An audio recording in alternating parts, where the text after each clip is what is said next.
रिमझिम बारिश के साथ ही सावन के महीने की शुरुआत हो जाती है। आ गया है पावन महीना। सावन का महीना आने वाला है। सावन का वह महीना जो बहुत पावन माना जाता है। सावन के महीने में कितने धार्मिक कार्य होने लगते हैं और उन सब में सर्वप्रथम होता है भगवान शंकर का जल अभिषेक। दूर दूर से लोग हजारों की संख्या में कांवड़ यात्रा करते हैं। हरिद्वार कहीं आसपास की जहाँ की उनकी गंगा जी उनको पास में होती है, वहाँ से कांवड़ भर भर कर लेकर आते हैं और शंकर भगवान का जल अभिषेक करते हैं। और ऐसा करने में उनको बहुत खुशी मिलती है। कभी सोचा है कि कांवड़ यात्रा क्यों होती है, भगवान शंकर का जल अभिषेक क्यों करते हैं? इसके पीछे भी एक कहानी है। और कांवड़ यात्रा कितने प्रकार की होती है ये भी हम बताएंगे। तो आइए हम अपनी वीडियो को स्टार्ट करते हैं। पहले शुरुआत करते हैं कांवड़ यात्रा क्यों होती है। पुराणों की मान्यता अनुसार जब देवताओं और राक्षसों के बीच समुद्र मंथन का युद्ध चल रहा था, तब उसमें बहुत सारे रत्न भी निकले थे और कुछ ऐसी चीज़ें भी निकली थी जो पृथ्वी के लिए हानिकारक थी। उसमें था एक विष जिसको हलाहल विष के नाम से जानते हैं। तो उस विष को धारण करने के लिए शंकर भगवान जी आए। जब शंकर भगवान जी ने उस विष को पिया तो उनका शरीर गर्मी से जल उठा। उसी गर्मी को शांत करने के लिए शंकर भगवान के ऊपर जल का अभिषेक किया गया, जिससे उनको बहुत शांति मिली। इसीलिए तभी से मान्यता है कि सावन के महीने में शंकर भगवान को जल चढ़ाया जाता है, उससे वो प्रसन्न होते हैं और वो आपकी मनोकामनाओं को पूर्ण करते हैं। इसीलिए सावन के महीने में दूर दूर से लोग गंगा जल लेकर आते हैं और शंकर भगवान जी का जल अभिषेक करते हैं। तो ये थी शंकर भगवान के जल अभिषेक की कहानी। पुराणों के अनुसार सावन मास के प्रारंभ होते ही कांवड़ यात्रा भी शुरू हो जाती है। कहा जाता है कि यह माना जाता है कि सावन मास में कांवड़ यात्रा करने से मनुष्य के सभी पाप नष्ट हो जाते हैं और शिवलोक की प्राप्ति होती है। कांवड़ यात्रा को करते समय कई विशेष बातों का ध्यान रखा जाता है।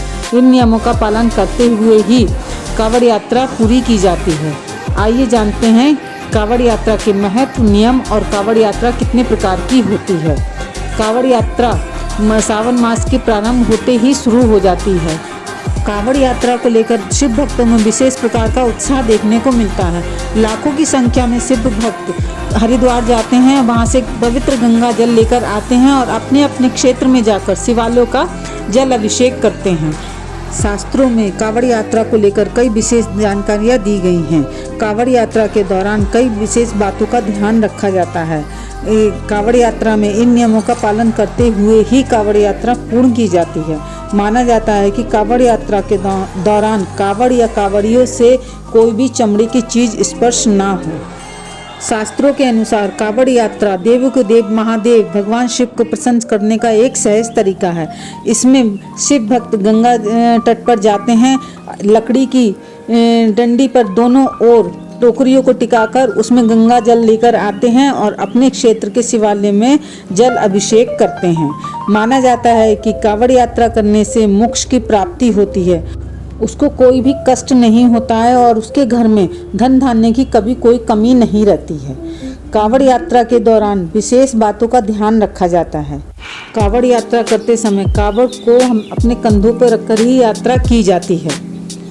कांवड़ में हमेशा पवित्र नदी या गंगा जल ही भरा जाता है, किसी कुएं या तालाब का जल नहीं भरते हैं। कांवड़ यात्रियों को जत्थे के साथ ही चलना चाहिए।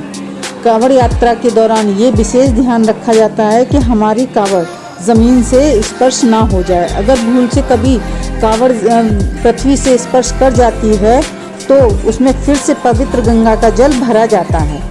अगर कांवड़ यात्रा करते समय आप कहीं आराम कर रहे हैं तो कांवड़ को किसी चीज़ पर टांग कर या डाली पर लटका कर रखें। कांवड़ यात्रा करते समय बम बम भोले जय शिव शंकर का नारा लगाते हुए चलना चाहिए। साथ ही इस बात का भी ध्यान रखना चाहिए कि कांवड़ को किसी के ऊपर से लेकर ना जाया जाए।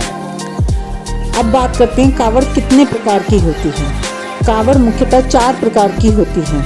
इनमें है सामान्य कांवड़, डाक कांवड़, खड़ी कांवड़ और डांडी कांवड़। इन सब कांवड़ों के अपने अपने नियम होते हैं। जो शिव भक्त जिस प्रकार की कांवड़ लेकर जाता है उसको उसी प्रकार से तैयारी करनी पड़ती है।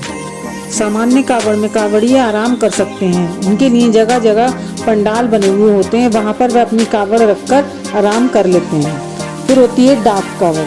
डाक कावड़ में कावड़िए लगातार भागते रहते हैं। जहाँ से वो गंगा जल भरते हैं और जहाँ पर उनको जल अभिषेक करना होता है वहाँ पर वो लगातार भागते रहते हैं, कहीं भी रुकते नहीं हैं। इसके लिए मंदिरों में उनके लिए विशेष तैयारी की जाती है, जिससे कि कावड़ियों को शिवलिंग का जल अभिषेक करने में कोई बीच में अड़चन ना आए, कोई परेशानी ना आए।